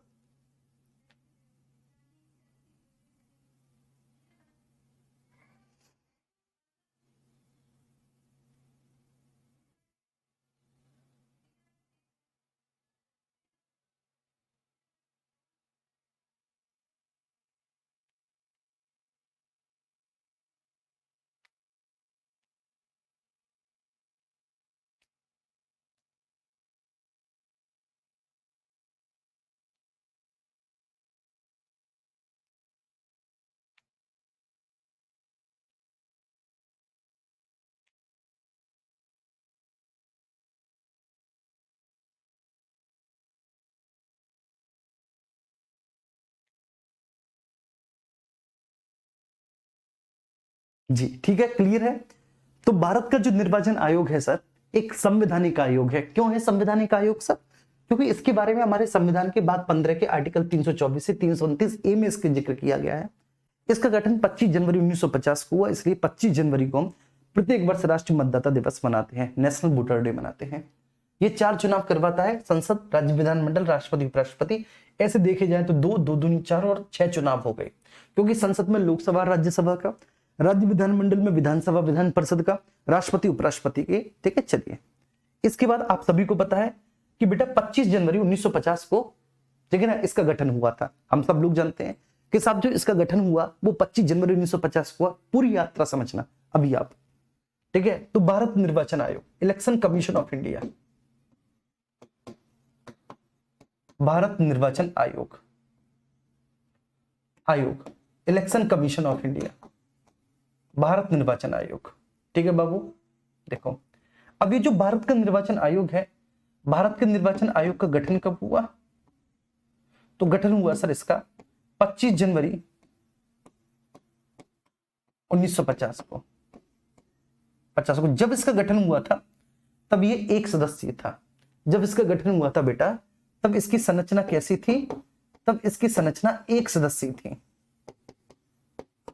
जब इसका गठन हुआ था तब इसकी संरचना एक सदस्यीय थी। ये बात ध्यान में रखनी है, ठीक है सर। तो जब इसका गठन हुआ तो भैया जी इसकी संरचना एक सदस्यीय थी। जब इसका गठन हुआ तो भैया जी इसकी संरचना कैसी थी? इसकी संरचना एक सदस्यीय थी जब इसका गठन हुआ था, ठीक है। सिंगल मेंबर था, एक सदस्य थी। मतलब इसमें केवल व केवल एक मुख्य निर्वाचन आयुक्त होता था। इसमें केवल व केवल भैया जी कौन होता था? इसमें केवल व केवल एक मुख्य निर्वाचन आयुक्त होता था। मुख्य निर्वाचन आयुक्त होता था, एक सदस्य थी बच्चे, एक मुख्य निर्वाचन आयुक्त होता था। बात 25 जनवरी 1950 की है। बात कब की है? 25 जनवरी 1950 की है। जब इसका गठन हुआ था तब इसकी संरचना एक सदस्य थी, ठीक है। मुख्य निर्वाचन आयुक्त केवल एक ही सदस्य होता था, मुख्य निर्वाचन आयुक्त होता था, केवल एक ही सदस्य, मुख्य निर्वाचन आयुक्त, ठीक है। इसके बाद जब हम आगे बढ़े भैया तो ठीक है, ये एक सदस्य चलता रहा, एक ही सदस्य चलता रहा। लेकिन 61वां संविधान संशोधन हुआ 1988-89 में, ठीक है ना। तो ये बहुत इंपॉर्टेंट है सर कि क्या होता है? 61वां संविधान संशोधन होता है, 61वां संविधान संशोधन होता है, 61वां संविधान संशोधन होता है, 61वां संविधान संशोधन। और ये जो 61वां संविधान संशोधन है ये कब होता है सर? 1988-89 में होता है 61वां संविधान संशोधन, ठीक है साहब। तो 61वां संविधान संशोधन कब होता है? 61वां संविधान संशोधन 1988-89 में होता है। इस 61वें संविधान संशोधन 1988-89 के द्वारा हमने क्या किया कि जो वयस्क मतदाता था, वयस्क मतदाता, उसकी आयु हमने 21 वर्ष से घटाकर 18 वर्ष कर दी। तो वयस्क मतदाता की आयु जो है भैया जी वो हमने, ठीक है ना, 21 वर्ष से घटाकर 18 वर्ष कर दी। 21 वर्ष से घटाकर 18 वर्ष कर दे, 18 वर्ष कर दी,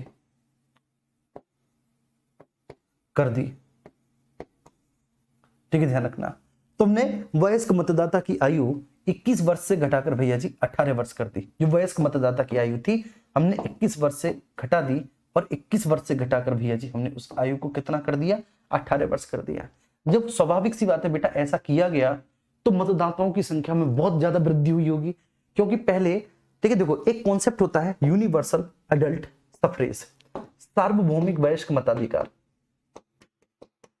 सार्वभौमिक यूनिवर्सल एडल्ट सफरेज, वयस्क मताधिकार एक कॉन्सेप्ट होता है मताधिकार।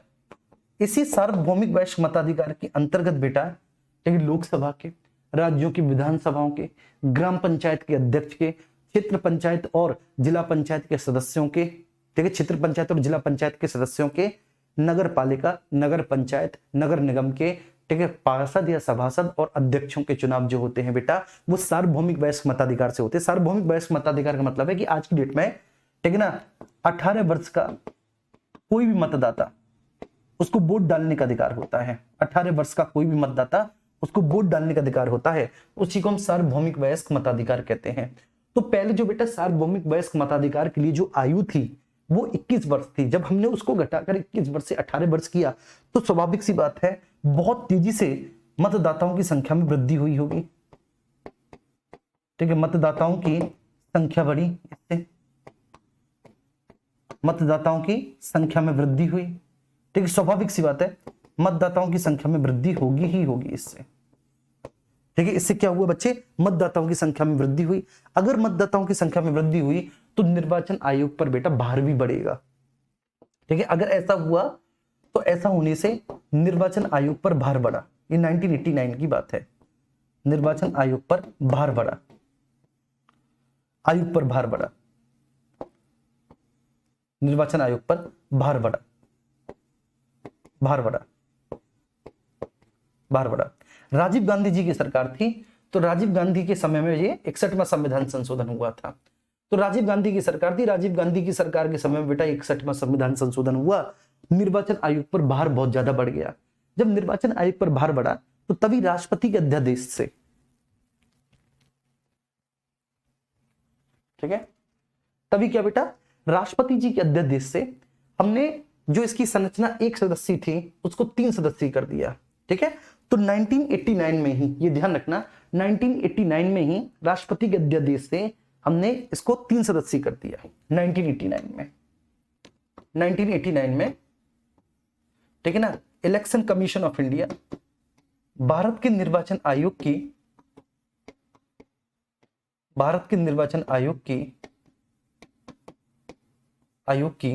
ठीक है, संरचना को 3 सदस्यीय कर दिया। 3 सदस्यीय कर दिया। 3 सदस्यीय कैसे कैसे कर दिया? एक तो मुख्य निर्वाचन आयुक्त रहे, एक तो इसमें मुख्य निर्वाचन आयुक्त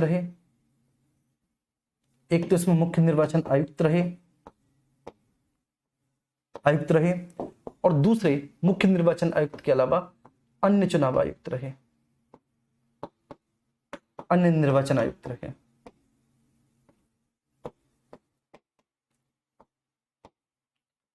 अन्य निर्वाचन आयुक्त रहे, ठीक है। तो एक तो साहब मुख्य निर्वाचन आयुक्त, तो दूसरे कौन से? अन्य निर्वाचन आयुक्त। तो हमने इसकी सदस्य संख्या को कितना कर दिया भैया जी? हमने इसकी सदस्य संख्या को कर दिया 3 सदस्य, एक मुख्य निर्वाचन आयुक्त, दूसरे अन्य निर्वाचन आयुक्त। भैया जी कितने हो गए? 2 हो गए।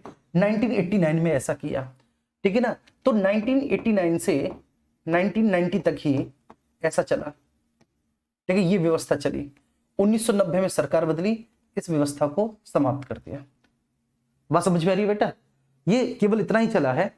इतना चलने के बाद 1990 में सरकार बदली है, और अगली वर्ष सरकार बदलने पर, ठीक है, निर्वाचन आयोग को फिर से 1 सदस्यीय कर दिया गया। 1990 तक ये रहा, ठीक है। अगली वर्ष सरकार बदली, समझ रहे हो क्रोनोलॉजी को बेटा? अगली वर्ष सरकार बदली,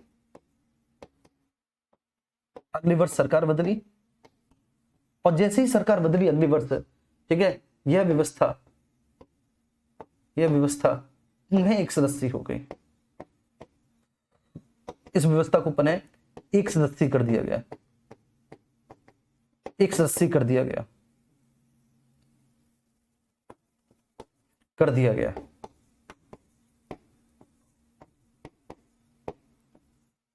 ठीक है, ध्यान रखना। तो अगले वर्ष सरकार बदली, यह व्यवस्था फिर से एक बार 1 सदस्यीय हो गई, मतलब भारत का निर्वाचन आयोग फिर से 1 सदस्यीय हो गया। और ये कब तक चला बच्चे? ये 1990 से 1993 तक चला। 1993 में, ठीक है ना, हालांकि 1992 में ही दोबारा से कांग्रेस की सरकार आ गई थी, लेकिन 1993 में, ठीक है, कांग्रेस ने फिर से एक बार सत्ता में आने के बाद इसको 3 सदस्यीय कर दिया, ठीक है। तो 1993 में पुनः एक बार निर्वाचन आयोग को 3 सदस्यीय कर दिया गया, पुनः एक बार निर्वाचन आयोग को 3 सदस्यीय कर दिया गया, पुनः एक बार निर्वाचन आयोग को 3 सदस्यीय कर दिया गया, आयोग को 3 सदस्यीय कर दिया गया,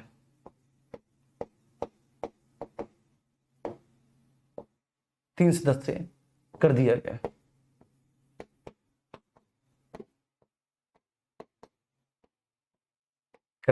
ठीक है। तो 1993 में भैया जी, ठीक है, फिर से एक बार निर्वाचन आयोग को हमने क्या कर दिया?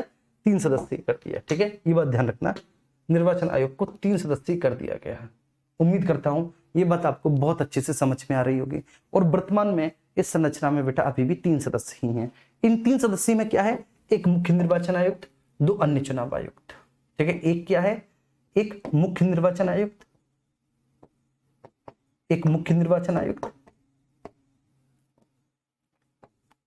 आयुक्त,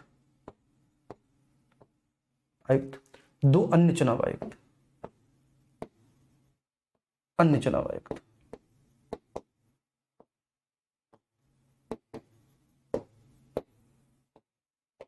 अन्य चुनाव आयुक्त। तो एक मुख्य निर्वाचन आयुक्त, 2 अन्य चुनाव आयुक्त, एक मुख्य निर्वाचन आयुक्त, 2 अन्य चुनाव आयुक्त। ठीक है, अब ये व्यवस्था कैसी है, 3 सदस्यीय है। ठीक है, क्लियर है। चलिए लिखेंगे, हेडिंग डालेंगे नियुक्ति। मैं लिखवाऊंगा, आज थक रहा हूं बेटा तो मैं लिखवाऊंगा, ठीक है, ध्यान रखना। लिखेंगे, हेडिंग डालेंगे नियुक्ति, नियुक्ति। ठीक है, चाहे मुख्य निर्वाचन आयुक्त हो या 2 अन्य चुनाव आयुक्त हो, नियुक्ति राष्ट्रपति करते हैं, नियुक्ति राष्ट्रपति करते हैं। लिखिए बेटा, नियुक्ति राष्ट्रपति करते हैं, लिखो, लिख लोगे, बताओ मुझे।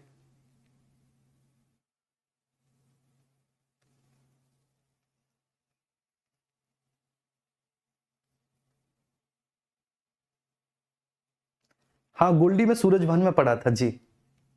गोल्डी सिंह कह रहे हैं आप सूरजभान में पढ़े थे जी। सूरजभान में पढ़ा था, और हमारे समय पे जो वाइस प्रिंसिपल थे वो प्रभात जी थे, प्रभात गुप्ता सर, वाइस प्रिंसिपल। और प्रिंसिपल होते थे एक, ठीक है ना, ऐसी कुछ नाम था उनका, सोवरन सिंह नाम था, ऐसी कुछ था जी, मैं उसमें पढ़ा हूं।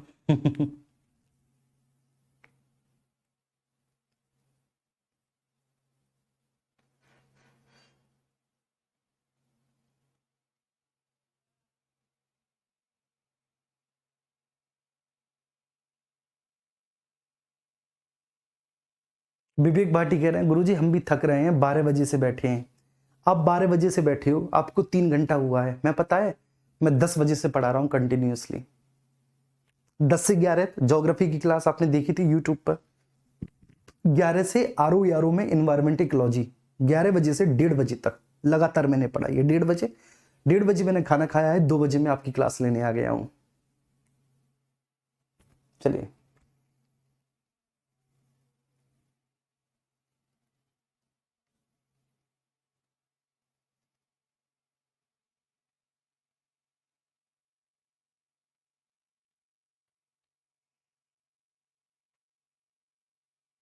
है ना, लिख लेना बेटा, ठीक है, मैं समझा देता हूं, आप लिख लेना।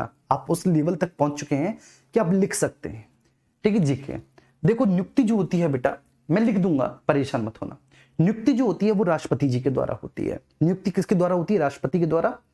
लेकिन ये एक ऐसा पद है मुख्य निर्वाचन आयुक्त का कि बेशक नियुक्ति राष्ट्रपति के द्वारा होती है, लेकिन ये राष्ट्रपति के प्रसाद पर्यंत पद धारण नहीं करते। मतलब बेशक कार्यपालिका के द्वारा नियुक्ति हुई, लेकिन ये कार्यपालिका के नियंत्रण में नहीं है।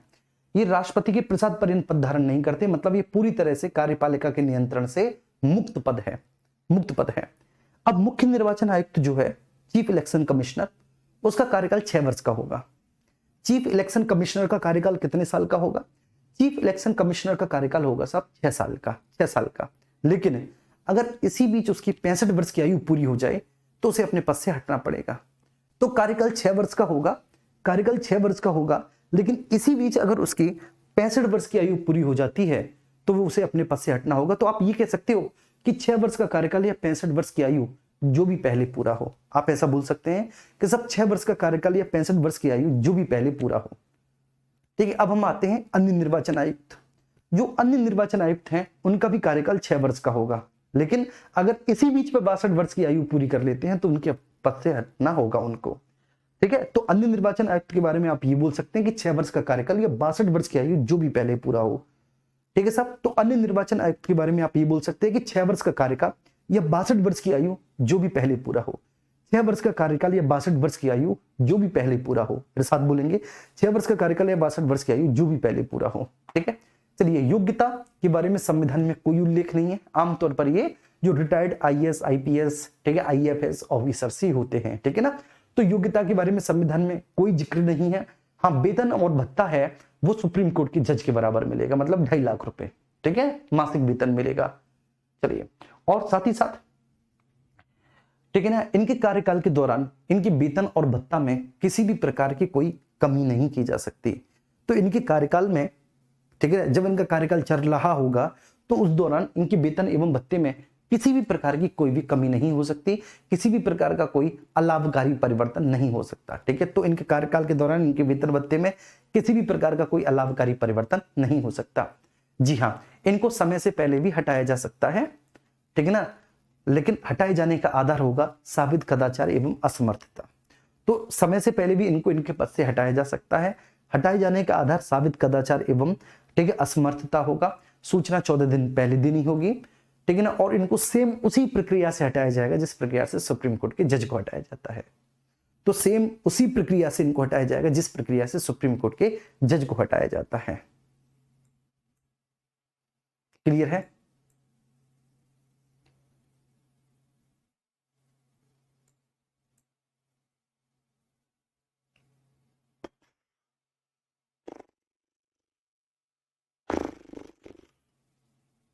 क्लियर है? अब मैं ये सारी चीजें लिख देता हूं, है ना। चलिए अब मैं लिख देता हूं। सबसे पहले नियुक्ति, नियुक्ति राष्ट्रपति के द्वारा, ठीक है। नियुक्ति राष्ट्रपति द्वारा,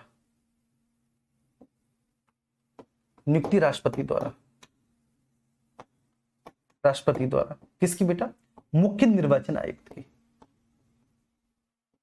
नियुक्ति राष्ट्रपति द्वारा किसकी? चीफ इलेक्शन कमिश्नर की, मुख्य निर्वाचन आयुक्त की, आयुक्त की, चीफ इलेक्शन कमिश्नर की नियुक्ति, ठीक है। अब ये जो अन्य निर्वाचन आयुक्त हैं इनकी भी नियुक्ति राष्ट्रपति करेगा, आयुक्त इनकी भी नियुक्ति राष्ट्रपति करेगा, लेकिन वो इस केस में मुख्य निर्वाचन आयुक्त की सलाह लेगा। मैं लिखा नहीं रहा, मुख्य निर्वाचन आयुक्त की सलाह ले लेगा। तो नियुक्ति के बारे में तो ये है बच्चे, ठीक है, ध्यान रखना। नियुक्ति राष्ट्रपति के द्वारा होती है, लेकिन ये राष्ट्रपति के प्रसाद पर्यंत पद धारण नहीं करते। राष्ट्रपति के प्रसाद पर्यंत पद धारण नहीं करते। ये राष्ट्रपति के प्रसाद पर्यंत पद धारण नहीं करते हैं, पद धारण नहीं करते हैं, नहीं करते हैं। जी हां, जी हां बच्चों, ये राष्ट्रपति के प्रसाद पर्यंत पद को धारण नहीं करते हैं। जी हाँ, ठीक है साहब। तो बेशक ठीक है इनकी नियुक्ति राष्ट्रपति के द्वारा होती है, ठीक है, चाहे मुख्य निर्वाचन आयुक्त हो, अन्य निर्वाचन आयुक्त हो, लेकिन ये राष्ट्रपति के प्रसाद पर्यंत पद को धारण नहीं करते। ये राष्ट्रपति के प्रसाद पर्यंत ठीक है अपने पद को धारण नहीं करते हैं। उम्मीद करता हूं ये बात समझ में आ गई होगी। चलिए तो कैसे बच्चे, तो ध्यान रखना, इनको इनके पद से जो मुक्ति होगी, ठीक है, तो ध्यान रखना, ठीक, पद से हटाना, पद से मुक्ति। तो पद से मुक्ति का जो आधार होगा वह साबित कदाचार एवं असमर्थता आधार होगा। वह क्या होगा? तो पद से मुक्ति का आधार सर साबित कदाचार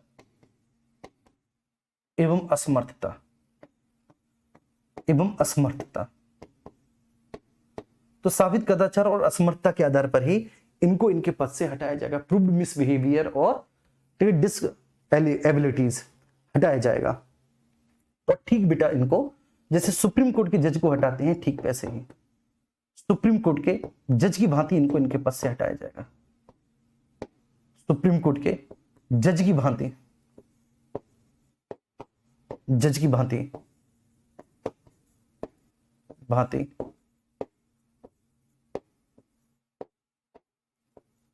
इनके पद से हटाया जाएगा, इनके पद से हटाया जाएगा। ठीक है, ध्यान रखना। तो सुप्रीम कोर्ट के जज की भांति इनको इनके पद से हटाया जाएगा। सुप्रीम कोर्ट के जज की भांति इनको इनके पद से हटाया जाएगा। ठीक है, जिस प्रकार से सुप्रीम कोर्ट के जज को हटाते हैं, ठीक उसी प्रकार से इनके पद को हटाया जाएगा, इनको इनके पद से। तो सुप्रीम कोर्ट के जज को किस प्रकार से पद से हटाते हैं आप सब लोग जानते हैं। किस प्रकार से इनके पद को हटाते हैं, तो अब जान से पद से मुक्ति। ठीक है, क्लियर हुआ।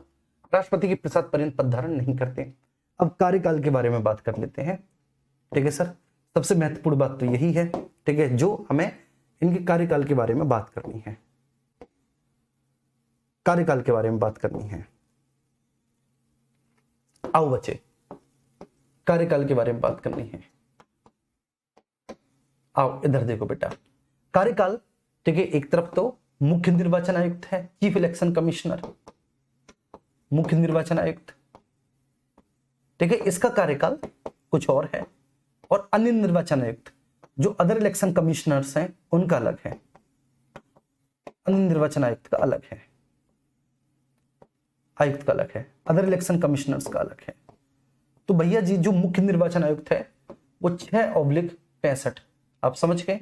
मैं अगर इसमें लिख दूं 6/65, अब सब लोग जानकार हैं, ठीक है, आप लिख लेना 6/65 और इसका जो होगा 6/62। ठीक है, अब आप लिख लेना, डिटेल में लिखो। मैंने तो 6/65 लिख दिया, लेकिन आप डिटेल में लिखो, आपका काम डिटेल में लिखना है। मुख्य निर्वाचन आयुक्त में लिखो, मुख्य निर्वाचन आयुक्त में लिखो 6 वर्ष का कार्यकाल, 6 वर्ष का कार्यकाल, 6 वर्ष का कार्यकाल, 6 वर्ष का कार्यकाल। परंतु परंतु इसी बीच परंतु इसी बीच परंतु इसी बीच 6 वर्ष का कार्यकाल, परंतु इसी बीच इसी बीच इसी बीच वह 65 वर्ष की आयु पूरी कर लेता है,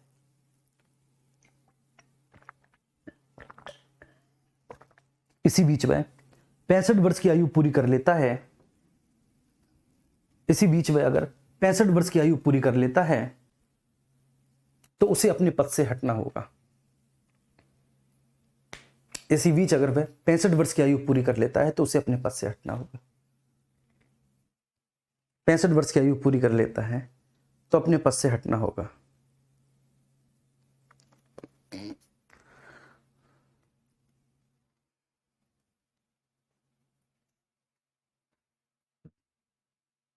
हटना होगा। अन्य निर्वाचन आयुक्त में लिखो कि 6 वर्ष का कार्यकाल, 6 वर्ष का कार्यकाल, 6 वर्ष का कार्यकाल, परंतु इसी बीच वह 62 वर्ष की आयु पूरी कर लेता है तो उसे अपने पद से हटना होगा। 62 वर्ष की आयु पूरी कर लेता है तो उसे अपने पद से हट जाना होगा, उसे अपने पद से हटना होगा। ठीक है, लिख लिया। तो भैया जी कार्यकाल हो गया, नियुक्ति हो गई। अब योग्यता के बारे में कॉन्स्टिट्यूशन में, हमारे संविधान में कोई जिक्र नहीं किया गया कि साहब उसकी योग्यता क्या होगी, किसी भी तरह का कोई जिक्र नहीं है। ठीक है, तो योग्यता के बारे में ऐसा है कि संविधान में इसकी योग्यता के बारे में कोई जिक्र नहीं किया गया। संविधान में इसकी योग्यता के बारे में, संविधान में इसकी योग्यता के बारे में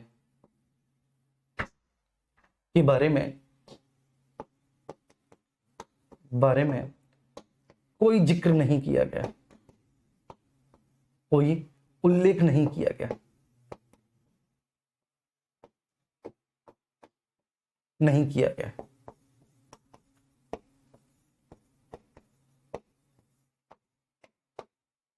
ठीक है, ध्यान रखना।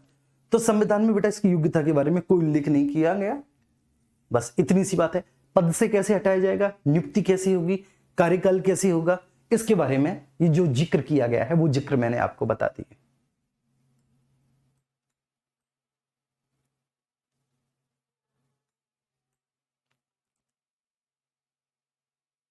ठीक है, चलिए। ठीक है सर। अच्छा, एक बच्चे का कमेंट है कि सर अन्य न्यायाधीशों को इनके पद से कैसे हटाएंगे। तो बेटा अन्य न्यायाधीशों, वो सॉरी क्या नाम है सर, अन्य निर्वाचन आयुक्त को कैसे हटाएंगे उसके पद से। बहुत अच्छा बेटा, मैं भूल गया था, माफ करना, सही क्वेश्चन किया कि सर जो अदर इलेक्शन कमिश्नर है इनका रिमूवल कैसे करेंगे। जो अदर इलेक्शन कमिश्नर है, अन्य निर्वाचन आयुक्त हैं, अन्य निर्वाचन आयुक्त को हम उसके पद से कैसे हटाएंगे। तो अन्य निर्वाचन आयुक्त को हम उसके पद से कैसे हटाएंगे, बड़ा सिंपल सा फंडा है अन्य निर्वाचन आयुक्त को हटाने का। ठीक है साहब, वो कैसे हटाएंगे, राष्ट्रपति के द्वारा हटाएंगे, राष्ट्रपति के द्वारा हटाएंगे, लेकिन चीफ इलेक्शन कमिश्नर के परामर्श पर। इसके लिए हम सुप्रीम कोर्ट के जज की भांति कुछ भी नहीं करेंगे। बस अगर चीफ इलेक्शन कमिश्नर ने परामर्श दे दिया तो फिर राष्ट्रपति को हटाना पड़ेगा। ध्यान रखना, चीफ इलेक्शन कमिश्नर ने अगर परामर्श दे दिया, चीफ इलेक्शन कमिश्नर ने बोल दिया, तो राष्ट्रपति को किसी अन्य निर्वाचन आयुक्त को उसके पद से हटाना पड़ेगा। तो चीफ इलेक्शन कमिश्नर के परामर्श पर राष्ट्रपति के द्वारा अन्य निर्वाचन आयुक्त को उसके पद से हटाया जाएगा। बढ़िया सवाल था आपका, बढ़िया सवाल था। ठीक है,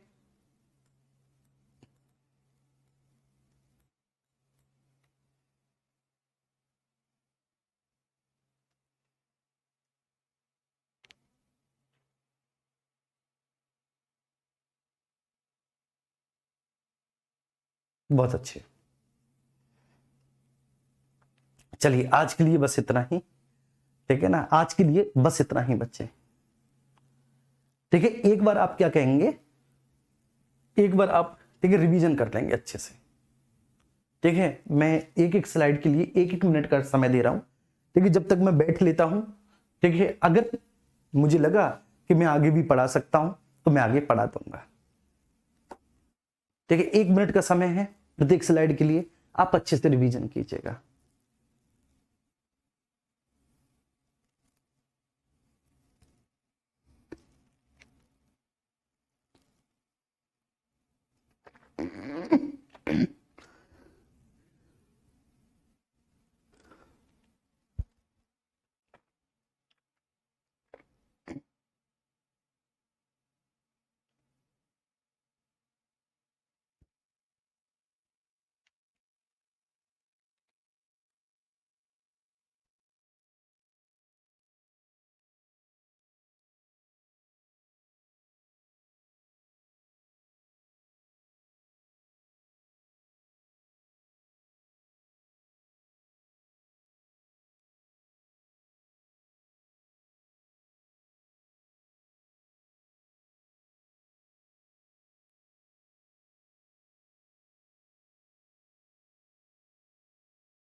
चलिए यूपी जी के आप क्यों नहीं पढ़ा रहे? जी हाँ, चलो भाई, तो ऐसा है, ठीक है, मैं बात कर लूंगा, मैं बोल दूंगा सर से कि भाई पॉलिटी का सिलेबस कंप्लीट हो गया, अब यूपीजी के दे दी जाए। ठीक है, यूपीजी के पढ़ा दूंगा मैं।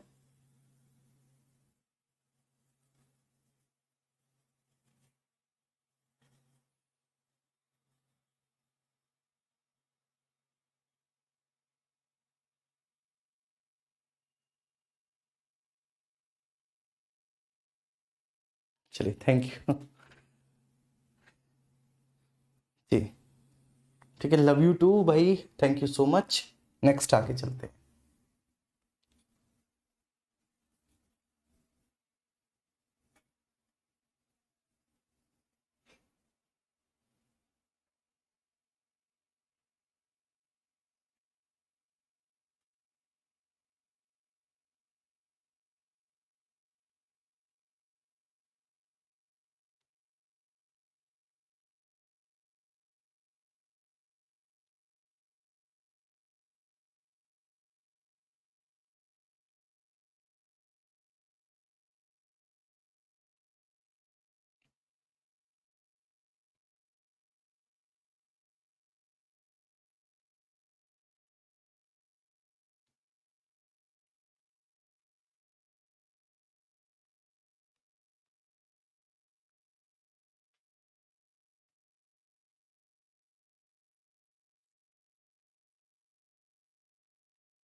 हाँ 31 तक हो जाएगा बेटा, 31 तक आपका सिलेबस जो मैंने प्रॉमिस किया था बड़े आराम से कंप्लीट हो जाएगा, बड़े आराम से। हाँ आज मैं थक गया यार, हाँ ये तो है, आज मैं थका हूं, ठीक है ना, आज मुझे थकान लगी है हल्की सी। सर आप लास्ट तक रहें हमारे साथ, कुछ ना कुछ पढ़ाते रहें बस बिल्कुल रहूंगा, लास्ट तक मैं आपके साथ रहूंगा, ठीक है। चलिए मैं बोलता हूं यूपीजी के। गुरुदेव नंबर दे सकते हैं आप अपना, आप ढूंढोगे मेरा नंबर आपको मिल जाएगा, ढूंढ लेना, थोड़ा सा ढूंढना कोशिश करना, ठीक है। थैंक यू सो मच बच्चों, ठीक है, आपने रिवीजन भी कर लिया, बहुत अच्छी बात है। फिर हमारी मुलाकात अब कल होगी, तब तक के लिए आप अपना ख्याल रखें, लव यू ऑल।